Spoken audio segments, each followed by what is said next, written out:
요즘은 무엇이든지 빠르게 결과를 확인할 수 있는 시대입니다.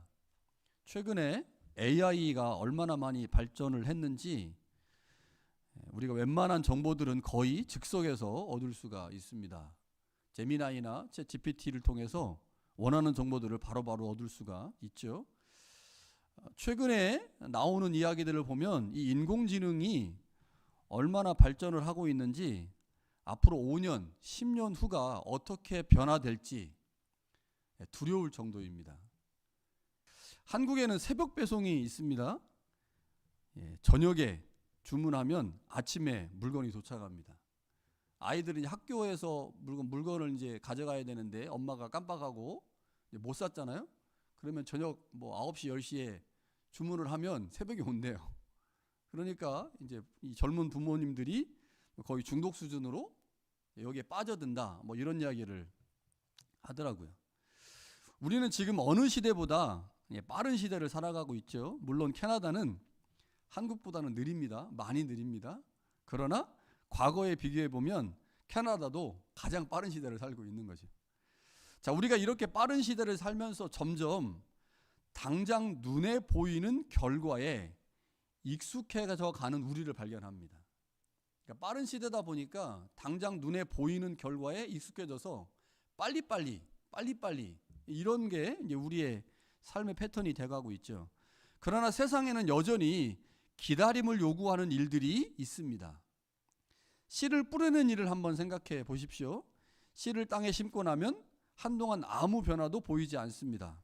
그래서 정말 잘하고 있는 것이 맞는가라는 의문이 들기도 하죠.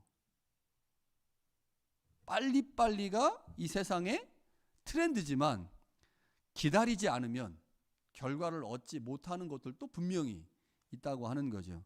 보이지 않는 시간 동안 씨는 땅속에서 자라고 있습니다. 그 시간을 견뎌내어야만 열매를 얻을 수가 있는 거죠. 자, 우리의 신앙도 마찬가지인 것 같습니다. 우리는 기도하고 말씀에 순종하며 살아가지만 때로는 아무 변화도 보이지 않을 때가 종종 있죠. 그래서 우리 안에 자연스럽게 이런 질문을 합니다. 나는 기도하고 있는데 하나님의 말씀에 순종하고 있는데 왜 하나님은 일하시지 않는가? 하나님은 정말 하나님의 나라를 잘하게 하고 있는 것인가? 하나님 나라의 복음은 우리의 삶을 지금 변화시키고 있는 것인가? 라고 질문합니다. 우리가 열심히 무엇인가를 하는데 그에 발맞춰서 하나님께서 행동하지 않는 것처럼 느껴질 때가 많아서 하나님 앞에 그런 질문을 하게 되죠. 우리가 살아가고 있는 시대가 빨리빨리 시대이기 때문에 빨리빨리 정보를 얻을 수 있는 시대이기 때문에 그렇지 않고 기다림을 요구하는 것들에서 우리가 쉽게 지쳐가고 있는 것 같습니다. 자, 오늘 주님께서 우리 가운데 두 개의 비유를 말씀하시는데 그 두 개의 비유는 우리가 가지고 있는 하나님은 지금도 일하고 계신가? 하나님의 나라는 정말 잘하고 있는가? 하나님 나라의 복음은 우리의 삶을 변화시키고 있는가? 라고 하는 질문에 주님은 두 개의 비유를 통해서 답하고 계십니다. 자, 두 개의 비유인데요. 첫 번째 비유는 스스로 자라나는 씨의 비유입니다. 그렇게 이름을 붙인 거예요, 사람들이. 자, 우리가 앞에서 씨 뿌리는 자의 비유를 보았습니다. 자, 씨 뿌리는 자의 비유에서 농부가 매우 중요한 역할을 하죠. 그 비유의 핵심은 농부가 씨를 뿌리는 겁니다. 농부가. 자, 그런데 그 씨를 뿌릴 때 농부가 뿌렸는데 4개의 밭에 씨가 떨어지죠. 첫 번째, 두 번째, 3개의 밭에는 씨가 열매를 맺지 못합니다. 그러나 4번째 밭에서 맺어진 씨가 엄청난 열매를 맺었기 때문에 농부가 씨를 뿌릴 때 염려하지 않아요. 내가 뿌리는 씨가 돌밭이나 길가밭이나 가시떨개밭에 떨어질 수 있잖아요. 사실 씨를 생각하면 굉장히 아깝지 않습니까? 그런데 농부는 걱정하지 않습니다. 왜요? 거기에 떨어지는 씨보다 좋은 밭에 떨어진 씨가 30배, 60배, 100배의 결실을 맺기 때문에 농부는 결코 손해나지 않거든요. 그래서 농부는 뿌리면 됩니다. 열심히 뿌리면 돼요. 열매를 얼마큼 맺을까는 걱정할 필요가 없습니다. 좋은 밭에 떨어진 씨가 내가 뿌린 것의 100배를 소득으로 우리 가운데 가져다 주거든요. 그래서 이 비유에서의 핵심은 농부에게 있습니다. 농부가 씨를 뿌린다. 뿌리면 열매가 맺혀진다. 자, 그래서 오늘 우리가 보려고 하는 이 스스로 자라나는 씨의 비유에서도 그 초점과 중요성이 농부에게 있다고 생각할 수가 있어요. 자, 비슷하지 않습니까? 씨 뿌리는 자의 비유에서 씨를 뿌리는 농부가 중요하다. 아, 그렇지. 농부가 씨를 뿌리는 게 중요하지. 그러면 오늘 스스로 자라나는 씨의 비유에서도 역시 농부의 역할이 중요하겠구나라고 생각할 수 있죠. 사실 우리가 생각해 보면요, 농사를 짓는 일에 있어서 농부의 역할은 절대적입니다. 무시할 수 없죠. 씨를 뿌리는 것에서부터 시작해서 물을 주고 잡초를 뽑고 돌보는 모든 과정에서 농부의 손길이 중요합니다. 농부의 수고 없이 열매를 기대하는 것은 사실 어렵죠. 이게 우리가 가지고 있는 지식입니다. 그러나 주님은 이 비유에서 농부의 수고에 대해서는 거의 언급을 안 합니다. 그러니까 우리가 알고 있는 것과 매우 달라요. 27절에서 주님은 이렇게 말씀하시죠. 그가 밤낮 자고 깨고 하는 중에 씨가 나서 자라되 어떻게 그렇게 되는지를 알지 못한다. 농부는 씨를 뿌릴 수는 있지만 씨를 자라게 할 수는 없습니다. 농부는 물을 줄 수는 있지만 생명을 만들어낼 수는 없다는 거예요. 농부는 뭐만 할 수 있어요? 기다리는 것만 하는 겁니다. 기다리는 거. 물론 농부의 역할을 부정하는 게 아니죠. 씨를 뿌리는 일은 여전히 농부가 해야 하는 일이기 때문입니다. 그러나 씨가 나서 자라는 것은 농부의 역할이 아니라는 거죠. 전적으로 하나님에게 속한 영역입니다. 그래서 주님이 말씀하십니다. 땅이 스스로 열매를 맺는다. 이것은 씨가 열매가 되는 모든 과정이 하나님께서 정하신 질서와 능력에 의해서 이루어짐을 의미하죠. 땅은 씨를 받아들이고 그 안에서 생명이 싹트게 하고 줄기가 자라게 하며 마침내 이삭과 알곡을 맺게 합니다. 이 과정에서 농부는 아무것도 하지 않습니다. 농부는 그 과정을 설명할 수도 이해할 수도 없습니다. 그냥 땅이 하는 거예요. 땅이 하는 그 일을 농부는 기다리는 거죠. 그리고 자신이 할 수 있는 최소한의 것을 통해서 열매가 맺어지는데 도움을 줄 뿐입니다. 그러니까 이 비유에서 농부의 역할이 분명히 있지만 그 농부의 역할은 매우 제한적이고 생명이 싹트고 생명이 열매를 맺게 하는 그 모든 일은 땅이 주관하고 있는데 그 땅은 단순한 자연이 아니라 하나님이 정하신 질서와 주권적 역사를 의미하기 때문에 이 땅은 하나님으로 비유될 수 있겠구나라고 생각할 수가 있죠. 따라서 이 비유는 씨를 자라게 하고 열매를 맺게 하는 분, 그분이 바로 하나님이시다. 그 하나님의 주권적 역사를 강조하기 위한 비유입니다. 자, 고린도전서 3장에 보면요, 바울이 이런 말을 해요. 나는 심었고 아볼로는 물을 주었으되 오직 하나님께서 자라게 하시느니라. 자, 이와 같이 이 비유는 하나님의 나라를 전하고 세워가는 일에 있어서 우리의 역할이 있고 하나님의 역할이 있는데 주님은 이 비유에서 하나님의 역할을 강조하고 있습니다. 왜 그럴까요? 앞선 비유에서 뭘 강조했어요? 앞선 비유에서 농부의 역할을 강조했거든요. 씨 뿌리는 자의 비유에서 주님께서 농부의 역할을 강조했습니다. 그래서 그 씨를 뿌리는 농부가 얼마큼 부지런히 씨를 뿌리느냐에 따라서 열매가 얼마큼 맺어지는지를 설명하죠. 그리고 나서 또 다른 씨의 비유에서 주님은 이제 하나님의 역할을 강조합니다. 자, 우리가 사역을 하다 보면 사역에 특별히 열심을 내는 사람들을 보면 그 사역이 맞춰지고 그 사역으로 인해서 열매가 맺어지면 어떤 착각을 할 경우들이 있습니까? 내가 열심히 해서 내가 뭔가 대단한 일을 했기 때문에 열매가 맺어진다고 생각할 수 있거든요. 농부가 얼마나 수고를 많이 했습니까? 씨를 뿌리기 위해서. 그럼 내가 수고하고 씨를 뿌린 것만큼 이 열매는 내가 수고했기 때문에 열매가 맺어진 것이지라고 생각할 수 있거든요. 충분히 그럴 수 있습니다. 그래서 첫 번째 비유에서는 농부를 강조했고 그 농부가 씨를 뿌린 행위를 통해서 농부의 역할이 얼마큼 중요한지를 강조했어요? 그래 누구도 강조해야 되는 거예요? 농부가 아무리 중요하다 할지라도 땅이 그 역할을 잘 감당하지 않으면, 다시 말하면 하나님의 주권적 역사가 있지 않으면 열매를 맺을 수 없다는 사실을 강조함으로 농부의 역할이 중요하지만 농부가 씨를 맺게 하는 일에 절대적 역할을 할 수 없다는 사실을 드러내야 됩니다. 그래야 농부가 추수한 후에, 열매를 맺은 후에 이 모든 것이 하나님의 주권과 하나님의 은혜 가운데 맺어졌다는 사실을 고백하게 되거든요. 그래서 이 비유에서 주님은 모든 열매가 하나님께로부터 난 것이라는 사실을 드러내기 위해서, 우리가 아무리 수고하고 아무리 열심히 그 사역을 감당했다 할지라도 그 수고와 그 모든 것은 우리의 자랑이 아닌 전적인 하나님의 역사임을 드러내려는 의도와 목적으로 주님이 또 다른 씨의 비유를 통해서 하나님의 역할을 강조하고 있는 거죠. 그래서 마가복음 4장에 나오는 이 비유 중에 씨와 관련된 비유를 통해서 주님이 지금 농부의 역할도 강조하고 있고 또 하나님의 역할도 강조하므로 하나님과 농부가 함께 협력하여 하나님의 나라를 세울 수 있음을 보여주는 거죠. 한편으로는 농부의 역할, 한편으로는 하나님의 역할을 보여줍니다. 두 번째 비유는 겨자씨 비유입니다.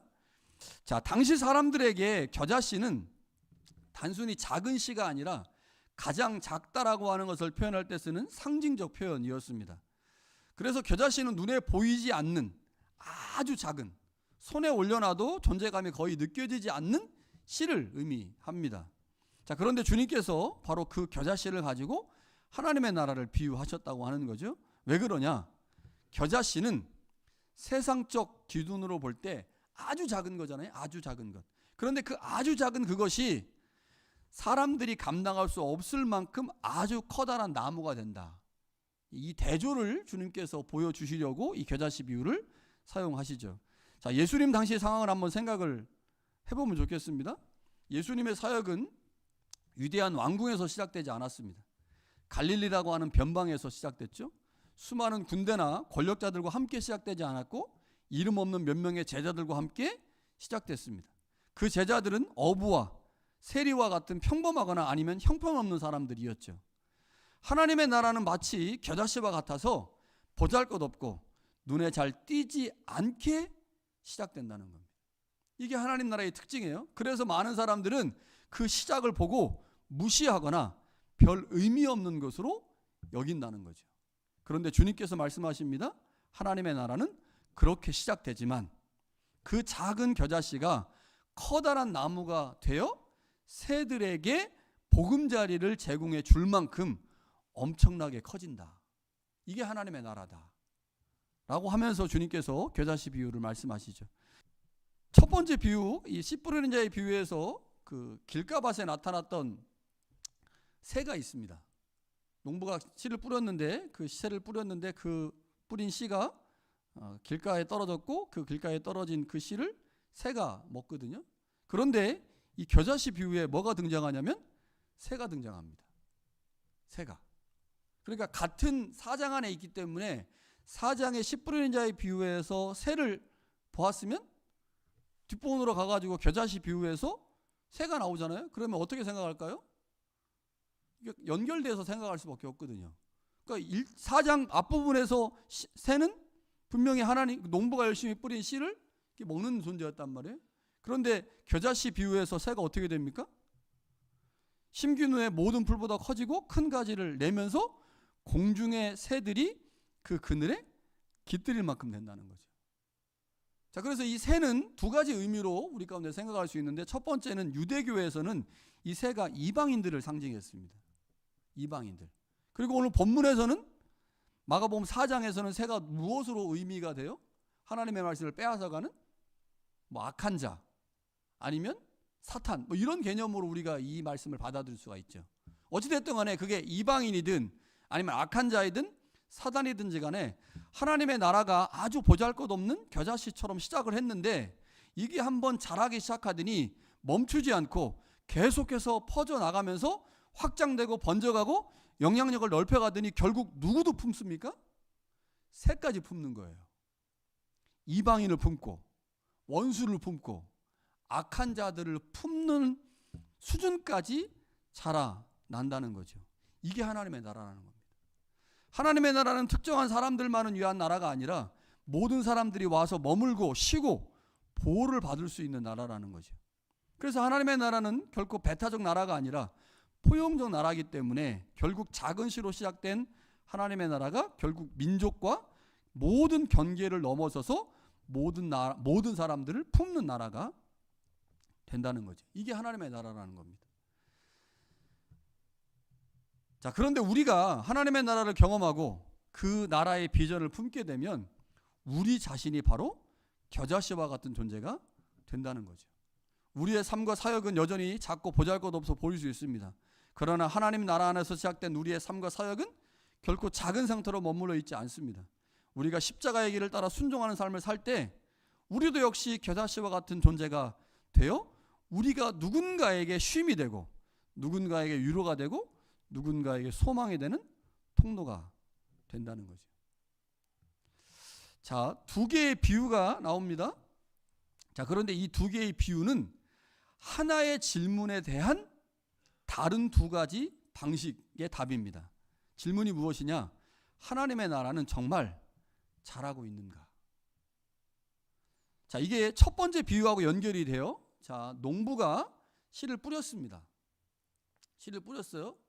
뭐 가시밭에도 떨어지고 돌밭에도 떨어지고 길가에도 떨어졌지만 어찌됐든 간에 좋은 땅에 떨어진 것이 30배, 60배, 100배의 결실을 맺었단 말이에요. 그래서 이게 농부가 열심히 수고했고 그 수고한 대가로 열매가 맺어졌다. 이게 하나의 그림이라고 생각해 보세요. 자, A, 농부의 수고가 A고 열매가 Z예요. 자, 그런데 이 열매가 맺어지는 순간을 우리는 아직 보지 못하고 있습니다. 이 열매는 언제 맺어질까요? 예수님의 십자가에서 맺어지거든요. 우리는 지금 어디에 살고 있는 거예요? 중간쯤에 살고 있는 거예요. 중간쯤에. 농부가 열심히 수고해서 씨를 뿌렸지만 아직 열매는 맺어지지 않은 그 중간 어디쯤에 살고 있습니다. 그 중간 어디쯤에 살고 있기 때문에 우리 안에 어떤 생각이 들까요? 우리가 분명히 열심히 수고해서 씨를 뿌렸는데 열매가 아직 맺어지지 않고 있어요. 그 열매가 맺어지지 않은 것 때문에 조바심이 생기기도 하고 의심이 생기기도 하고 고민이 생기기도 하겠죠. 도대체 하나님은 그 나라를 성장시키고 있는 것인가? 하나님은 과연 언제쯤 하나님의 나라의 열매를 우리 가운데 맛보게 하실 것인가? 주님과 그의 제자들이 열심히 사역을 하고 있습니다. 사역을 하면서 예수님은 그런 생각을 안 하셨겠지만 제자들은 충분히 그럴 수 있잖아요. 예수님이 이렇게 열심히 사역하시고 예수님이 이렇게 복음을 열심히 전하시는데 왜 바리새인들은, 왜 서기관들은, 왜 사두개인들은 예수님의 말씀에 전혀 반응하지 않을까?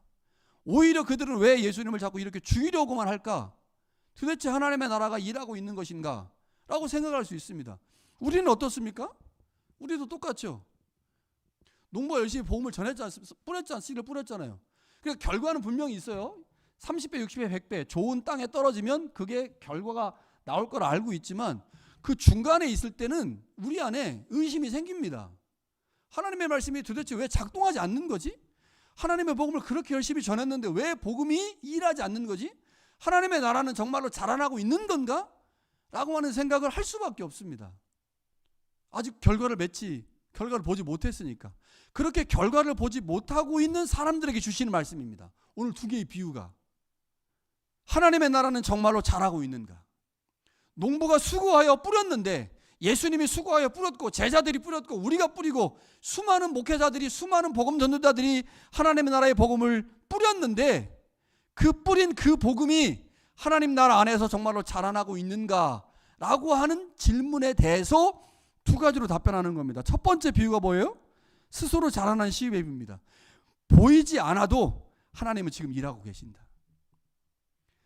뿌렸습니다. 그래서 우리의 눈은 안 보여요. 안 보이지만 하나님은 지금 일하고 계시다는 거죠. 그거를 봐야 된다는 겁니다. 하나님은 지금도 일하고 계시다. 두 번째 비유는요. 뿌렸습니다. 뿌렸어요. 그런데 4개 중에 3개가 실패한 거예요. 4개 중에 3개가. 한 개의 반만 성공하고 4개 중에 3개가 실패했어요. 그러면 4개 중에 3개가 실패했다면 그 시작이 미미합니까? 창대합니까? 미미하죠. 어떻게 4번을 전했는데 3번이 병살타야. 병살타. 한 번만 그냥 그래. 그러면 제가 한 달에 4주 설교하는데 4주 중에 3번을 개판을 치는 거예요, 설교를. 여러분 어떻게 하시겠어요? 장로님, 목사 바꿔야 되겠습니다. 아니 3번, 4번 중에 최소한 3번 정도는 홈런은 아니어도 안타 정도는 쳐줘야 되는데 이 4번 중에 3번을 엉망으로 설교를 하고 한 번만 그냥 그저 괜찮으니 이래가지고 우리가 설교 듣겠습니까? 사실 미미하잖아요. 그 예수님의 하나님 나라 사역이 그렇다는 거죠. 미미합니다. 그런데 두 번째 겨자씨비를 통해서 뭘 말씀하십니까? 지금은 분명 미미하고 연약해 보여도 기다려라. 그러면 결과는 엄청날 것이다. 사두개인, 바리새인, 대제사장들, 예수님을 박해하고 핍박했던 그들 모두가 굴복될 만큼 엄청나게 큰 하나님의 나라의 역사가 올 것이다. 이게 겨자씨비를 통해서 하시는 말씀입니다. 우리가 왜 하나님이 분명 일하고 계신데 하나님의 나라가 지금은 작고 미미하게 보여도 그 결과는 엄청날 것인데 왜 우리가 그거 느끼지 못하고 의문을 갖습니까? 이유는 간단합니다. 하나님 나라의 성장이 우리가 기대하는 방식과 다르기 때문이죠. 우리는 보통 눈에 보이는 변화, 빠르게 나타나는 결과를 기준으로 성장을 판단합니다. 뭐가 보여야 돼요. 빠르게. 그러나 하나님 나라는 그렇지 않다는 거죠. 첫 번째 비유에서 보듯이 씨는 땅 속에서 자라지만 그 과정은 보이지 않습니다. 우리는 못 봐요, 그 과정을. 하나님이 일하시는 과정을 못 봅니다.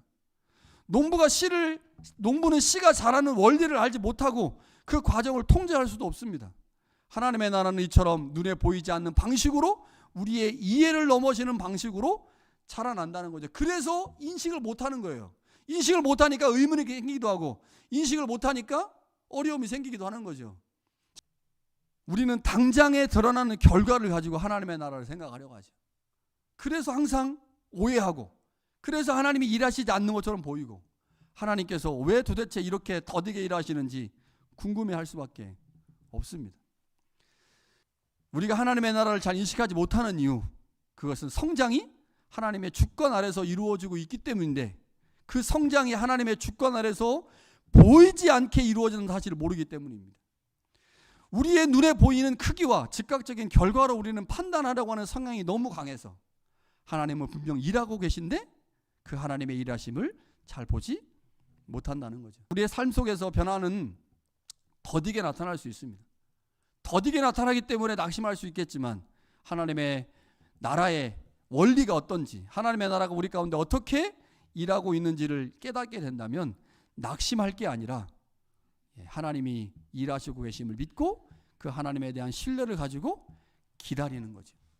그리고 뭐 하는 거예요? 내가 해야 할 일을 열심히 하는 겁니다. 농부가 해야 할 일이 뭡니까? 씨 뿌리는 겁니다. 열심히 전하는 거죠. 그리고 마지막 됐을 때 낫으로 추수하는 겁니다. 이게 농부가 하는 거예요. 그 농부가 자신의 해야 할 일을 열심히 하게 되면 그 모든 것은 하나님께서 하나님의 방식으로 일하신다고 하는 거죠. 주님께서 두 가지 비유를 통해서 하나님의 나라가 어떻게 자라나는지를 분명하게 보여주셨습니다. 씨가 땅속에서 조용히 자라듯이 하나님은 우리가 알지 못하는 사이에도 분명히 일하고 계십니다.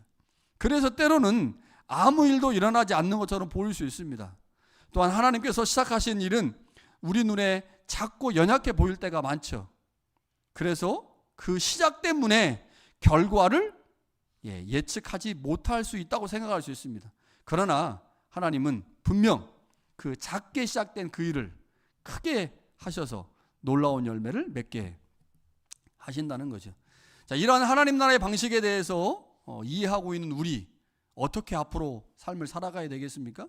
맡겨진 일, 씨를 뿌리고 추수하는 그 일, 그것에 최선을 다하는 거죠. 보이지 않는다고 포기하지 않고 작다고 무시하지 않으며 하나님께서 이루실 일을 신뢰하며 끝까지 순종하는 자의 삶을 사는 것, 이것이 바로 우리가 하나님 나라 앞에서 해야 할 일입니다. 그러면 하나님은 하나님의 방식으로 자신의 일들을 하실 것입니다. 이제 우리가 해야 할 일이 있고 하나님이 해야 할 일이 있습니다. 그걸 정확하게 구분한다면 분명 하나님께서 우리 가운데 더 큰 일들을 이루실 것입니다.